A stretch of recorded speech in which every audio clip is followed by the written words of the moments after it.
after the family went through a really traumatic period of time. And new figures show she isn't alone. With an alarming rise in cases, actress Gemma Oaten was diagnosed with an eating disorder as a child and is raising awareness of a little-known condition many might dismiss as just being a picky eater.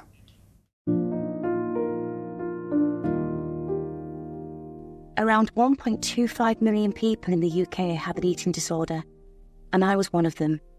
When I was 10 years old, I developed an eating disorder and I was diagnosed with anorexia, which went on to change my life for the next 13 years.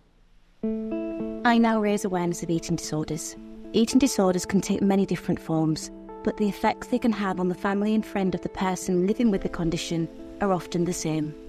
When I was struggling with an eating disorder, my family went to hell and back, and my parents literally saved my life.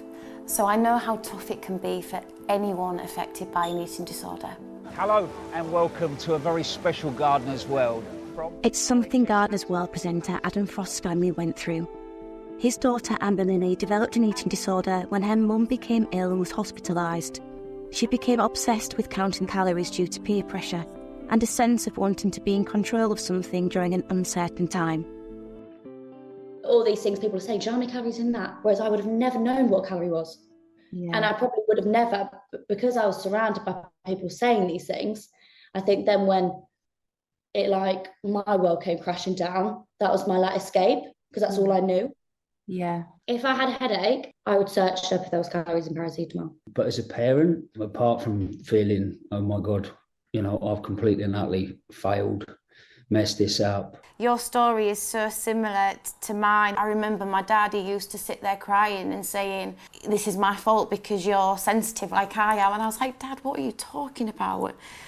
It's nobody's fault. How do you even get through that barrier of going, this isn't my fault? I think it was just trying to get Lil to open up, even if that meant get to the root of the problem. I can remember us having meltdowns and all sorts of mad things going on, and me taking 20 minutes, half an hour to calm her down. And that's my advice: if you can get help. Whatever form your disorder takes, help is out there. An increasingly common eating disorder is Avoidant Restrictive Food Intake Disorder, or ARFID. The disorder can take various forms, including struggling with the texture or appearance of foods, an aversion due to a traumatic experience with food such as choking, or having a low appetite. Umaira Malik is a clinical advice coordinator for the charity Beat Eating Disorders and has spotted a marked increase in the number of cases. In 2018, 2% of our calls were about ARFID, and last year in 2023, they were 10% of our calls. So how do we differentiate between somebody who is struggling with ARFID and somebody who might just be going through a phase, or, for want of a better phrase, a picky eater? We've all got preferences. Even as adults, we've got things that we like and don't like to eat. The difference with ARFID is then when it starts to have an impact. So it might be a very limited diet or limited types of food that someone is eating, and it might impact their physical health.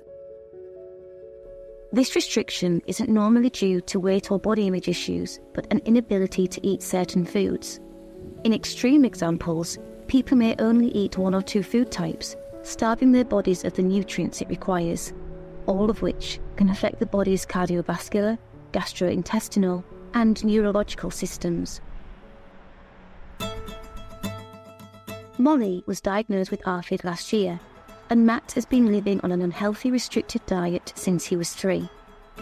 So Matt, just tell me, what things are you able to eat comfortably? So the majority of my kind of diet is, if I'm honest, chips, garlic bread, kind of normal white bread, crisps. Trying one of them new would be a massive thing for me, that whole anxiety and that kind of almost like panic would set in. So I can eat chips, mainly plain ones or sweet potato fries, a big one for me at the minute. Only very specific chicken and very specific fish. I'll kind of have carrots in certain meals, and I can have an apple or a banana if I'm having a good day. You struggle with sauces? Like all sauces. Right. I can't, even if someone will have ketchup with their chips, I can't watch it. Because I can feel the texture in my throat almost, and it'll make me feel really sick.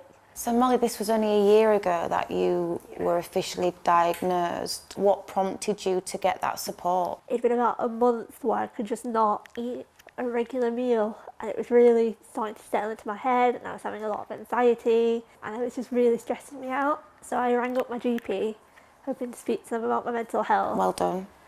That was like the toughest step. It was so important. That is such a big step. You should feel really, really proud of yourself. Taking that step, yeah. Molly was referred to the South Yorkshire Eating Disorder Association, who confirmed that she had the eating disorder. Matt, like many others, has not been formally diagnosed. What do you feel you need to see change when it comes to the conversation around ARFID? I think for me, obviously, like the biggest one is the medical acceptance of it and understanding of it. Because how can we expect the doctors to treat it if everybody on the street doesn't think it's the thing that exists? Yeah, yeah. The role of people close to you is invaluable for anyone with disordered eating. If you think someone has an eating disorder, encourage them to do what Molly did and go to the GP. There are also numerous charities around the UK who are there to help and give support.